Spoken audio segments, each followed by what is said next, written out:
বাংলাদেশের ত্রয়োদশ জাতীয় সংসদ নির্বাচনের আগে ওই নির্বাচনের সম্ভাব্য প্রার্থী ওসমান শরীফ হাদির হত্যাকাণ্ড দেশের পুরো রাজনৈতিক পরিস্থিতি উত্তাল করে তুলছিল। বাংলাদেশের পুলিশ এই হত্যাকাণ্ডের সাথে জড়িত অনেককে গ্রেপ্তারের দাবি করলেও হত্যা মামলার প্রধান আসামি ফয়সাল করিম মাসুদ থেকে গেছে ধরাছোঁয়ার বাইরে। মাঝে এই ফয়সাল করিম মাসুদের অবস্থান নিয়ে বিগত অন্তর্বর্তী সরকার পক্ষের লোকজনের মধ্যে নানা ধরনের বক্তব্য পাওয়া গেছে। একটি পক্ষ দাবি করছিল ফয়সাল বাংলাদেশে ছিল, আরেকটি পক্ষের দাবি ছিল ফয়সাল ও তার সহযোগী ভারতে পালিয়ে গেছে। আবার ফয়সাল নিজে ভিডিও বার্তা দিয়ে দুবাইতে অবস্থান করার কথা জানিয়েছিল।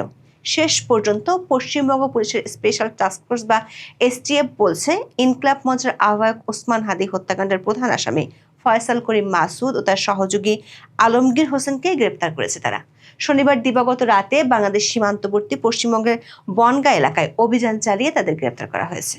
রোববার তাদেরকে আদালতে হাজির করা হলে পরে আদালত তাদের 14 দিনের জন্য পুলিশ রিমান্ডে পাঠানোর নির্দেশ দিয়েছেন। এসটিএফ বলছে, বেশ নাটকীয় কায়দায় ধরা হয়েছে এই দুইজনকে। এমনকি তারা আবার বাংলাদেশে ফিরে যাওয়ার উদ্দেশ্যে পশ্চিমবঙ্গের বনগাঁ সীমান্ত এলাকায় আশ্রয় নেওয়ার চেষ্টা করছিলেন। যে কোনো সময় ঢুকে যেত বাংলাদেশে। তবে অভিযুক্ত এই দুজনকে বাংলাদেশে ফেরানো নিয়ে বাংলাদেশের পুলিশের পক্ষ থেকে দুই রকম বার্তা পাওয়া গেছে। অন্যদিকে সহসাই এই দুইজনকে বাংলাদেশে ফেরত পাঠানোর সম্ভাবনা কম বলেই জানা গেছে। বিশেষ করে ভারতে আইনি প্রক্রিয়া শেষ করে ফেরত পাঠাতে বেশ লম্বা সময় লেগে যেতে পারে, এমন ধারণা ভারতীয় আইনবিদদের। বিস্তারিত জানতে চলুন যাওয়া যাক বিশ্লেষণে।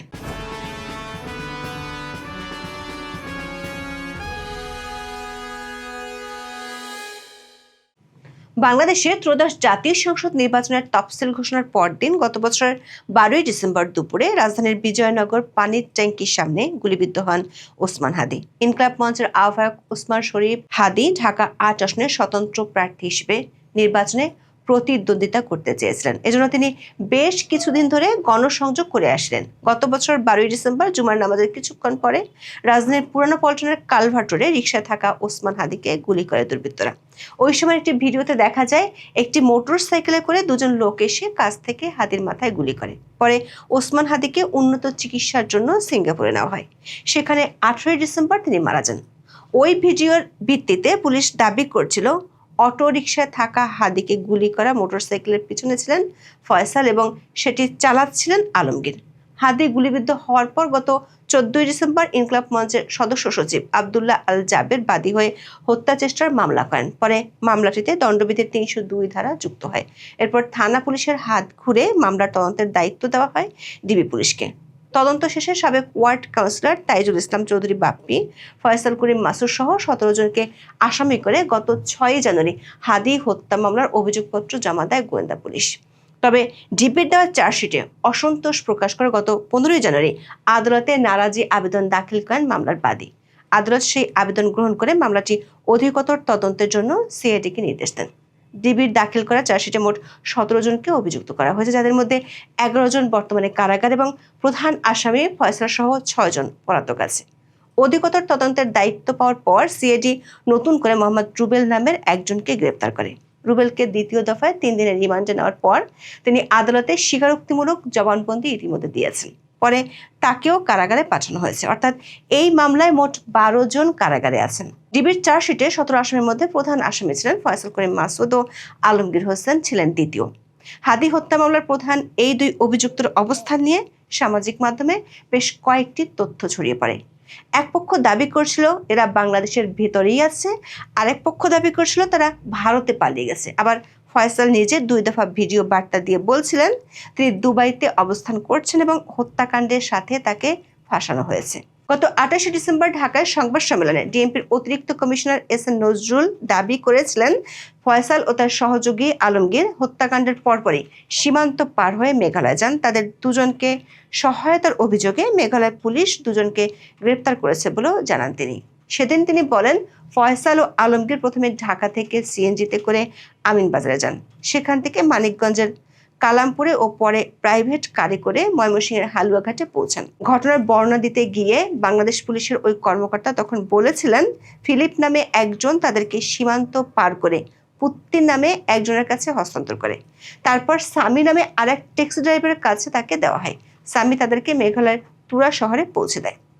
পুলিশ কর্মকর্তা নজরুল সেদিন বলেছিলেন, অনানুষ্ঠানিক চ্যানেলে তারা মেঘালয় পুলিশের সঙ্গে যোগাযোগ করে জানতে পেরেছিলেন সেখানে তারা পুত্তি ও স্বামীকে গ্রেপ্তার করেছে। তবে এই সংবাদ সম্মেলনের ঘণ্টা 2 পরই ফয়সালের ভারতে অবস্থান করা এবং দুজনকে গ্রেপ্তারের কথা অস্বীকার করে বিএসএফ ও মেঘালয় পুলিশ। মেঘালয় পুলিশ সদর দপ্তরের এক কর্মকর্তার বরাতে সেদিন হিন্দুস্তান টাইমসের প্রতিবেদনে বলা হয়েছিল, বাংলাদেশ পুলিশের পক্ষ থেকে আনুষ্ঠানিক বা অনানুষ্ঠানিক কোনো যোগাযোগ করা হয়নি। প্রতিবেদনে উল্লেখিত অভিযুক্তদের কাউকে গারো পাহাড়ে খুঁজে পাওয়া যায়নি এবং কোনো গ্রেপ্তারও করা হয়নি। হাদি হত্যায় অভিযুক্ত ফয়সাল ও আলমগীরের সীমান্ত পার হওয়া বা এ ঘটনায় পুত্তি ও স্বামী নামে দুজনের ভূমিকার পক্ষে কোনো গোয়েন্দা তথ্য, সরেজমিনের যাচাই বা অভিযানগত কোনো প্রমাণ নেই বলেও প্রতিবেদনে বলা হয়। ওই সময় একাধিক ভিডিও বার্তা দেন ফয়সাল করিম। তিনি দুবাইয়ে অবস্থান করেছেন দাবি করে তিনি আরব আমিরাতের মাল্টিপল এন্ট্রি ভিসার ছবি ভিডিওতে দেখান।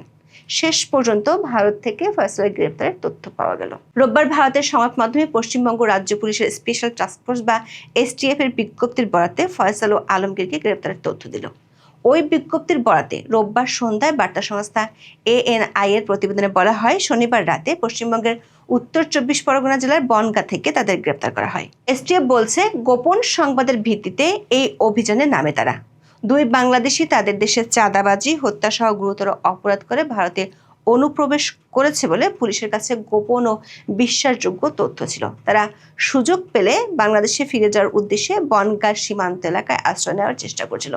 এই তথ্যের ভিত্তিতে শনিবার গভীর রাতে বনগাঁ এলাকায় অভিযান চালিয়ে তাদের গ্রেপ্তার করা হয়। প্রাথমিক জিজ্ঞাসাবাদে পাওয়া তথ্যের বরাতে এসটিএফ বলছে, ফয়সাল করিম ও সহযোগী আলমগীর হোসেন বাংলাদেশের রাজনৈতিক কর্মী ওসমান হাদিকে হত্যা করে ভারতে পালিয়ে যায়। মেঘালয়ের সীমান্ত দিয়ে তারা অবৈধভাবে ভারতে প্রবেশ করে এবং ভারতের বিভিন্ন স্থানে ঘোরাফেরার পর বাংলাদেশে ফেরার উদ্দেশ্যে শেষ পর্যন্ত বনগাঁয় যায়। এ বিষয়ে মামলা করা হয়েছে জানিয়ে এসটিএফ বলছে, রোববার আদালতে হাজির করার পর তাদের পুলিশ হেফাজতে পাঠানো হয়েছে। দৈনিক আমার দেশের এক খবরে বলা হয়েছে, আদালত তাদের 14 দিনের জন্য পুলিশ রিমান্ডে পাঠানোর নির্দেশ দিয়েছেন। দর্শক, 24-এর আন্দোলনে আওয়ামী লীগ সরকারের পতনের পর থেকে শীতল হয়ে আসা ভারত বাংলাদেশের সম্পর্ক যখন একটা পরিবর্তনের আকাঙ্ক্ষার মধ্যে, তখনই প্রতিবেশী দেশটি থেকে এই দুজনকে গ্রেপ্তারের খবর এলো। ঢাকা 8 আসনের সম্ভাব্য প্রার্থী ওসমান হাদির গুলিবিদ্ধ হওয়ার ঘটনা সে সময় বাংলাদেশে ব্যাপক ক্ষোভের জন্ম দেয়। এজন্য ভারতকে দায়ী করেও তখন বিক্ষোভ হয়। তখন ঢাকায় ভারতীয় হাই কমিশন অভিমুখে বিক্ষোভ কর্মসূচিতে একদল হামলা চালায়। তখন দাবি করা হয় হাদিকে গুলি করে আতাতীয়রা ভারতে পালিয়ে গেছেন। সিঙ্গাপুরে চিকিৎসাধীন থাকা অবস্থায় হাদি মারা যাওয়ার পর বাংলাদেশ জুড়ে বিক্ষোভ ও সহিংসতার ঘটনা ঘটে। তখন বাংলাদেশে থাকা ভারতীয় হাই কমিশন ও সহকারী হাই কমিশনের সামনে এবং ভারতে বাংলাদেশের হাই কমিশন ও উপ হাই কমিশনের সামনে বিক্ষোভ ও সংঘাতের ঘটনা ঘটে। হাদি হত্যা মামলার প্রধান 2 অভিযুক্ত ভারতে গ্রেপ্তারের খবর সামনে আসায় এখন প্রথম প্রশ্নটি হলো, তাদের কবে নাগাদ বাংলাদেশ ফেরত আনা হচ্ছে?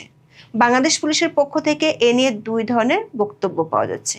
বিডি নিউজের খবরে বলা হয়েছে, আলোচিত এই হত্যাকাণ্ডের প্রধান আসামি ফয়সাল ও আলমগীর গ্রেপ্তারের খবর সামনে আসার পরপরই রোববার সন্ধ্যায় ডিএমপির অতিরিক্ত কমিশনার SN মোহাম্মদ নজরুল ইসলাম বলেছেন, ভারতীয় কর্তৃপক্ষ এখনো আনুষ্ঠানিকভাবে নিশ্চিত করেনি। অন্যদিকে দৈনিক আমার দেশের খবরে সিআইডির বরাত দিয়ে বলা হয়েছে, এই 2 অভিযুক্তকে দেশে আনার প্রক্রিয়া চলছে। বিশেষজ্ঞরা মনে করেন, ভারতের সাথে বাংলাদেশের বন্দি প্রত্যর্পণ চুক্তি আছে, সেটির মাধ্যমে ফয়সাল ও আলমগীরকে ফেরানো সম্ভব। 2016 সালে এই চুক্তিতে কিছু সংশোধনী এনে আসামি হস্তান্তরের প্রক্রিয়া আরও সহজ করা হয়েছে। বর্তমান প্রেক্ষাপটে ভারত থেকে কোনো অভিযুক্ত বা সাজাপ্রাপ্ত আসামিকে ফেরাতে প্রথমে সরকারকে কূটনৈতিক বার্তার মাধ্যমে বা নোট ভার্বাল পাঠিয়ে আনুষ্ঠানিক অনুরোধ জানাতে হয়। 2016 সালের সংশোধনী অনুযায়ী চুক্তির আওতায় কেবল সেই সব অপরাধীদের ফেরানো যায় যে অপরাধের সাজা অন্তত 1 বছরের কারাদণ্ড, বিশেষ করে হত্যা, চাঁদাবাজি বা অন্যান্য গুরুতর ফৌজদারি অপরাধের ক্ষেত্রে প্রযোজ্য।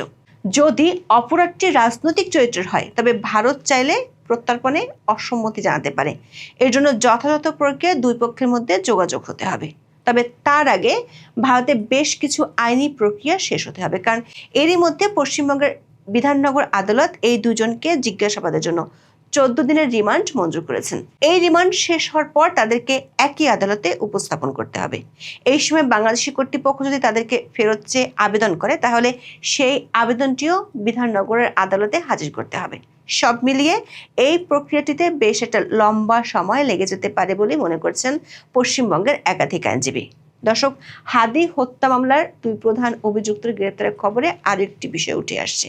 সেটি হলো, হাদি হত্যার পিছনে কি এই দুইজনই জড়িত, নাকি এর বাইরে বিশেষ করে নির্দেশদাতা হিসেবে কেউ আছে? বিশেষ করে বাংলাদেশে নির্বাচনের আগে হাদি হত্যাকাণ্ড নিয়ে যেভাবে পরিবেশ উত্তাল হয়েছিল, তাতে নানা ধরনের আলোচনা ও মত উঠে এসেছিল। এখন এ পর্যন্ত। সবাই ভালো থাকুন, সুস্থ থাকুন, নিরাপদে থাকুন। দেখা হবে আগামী পর্বে।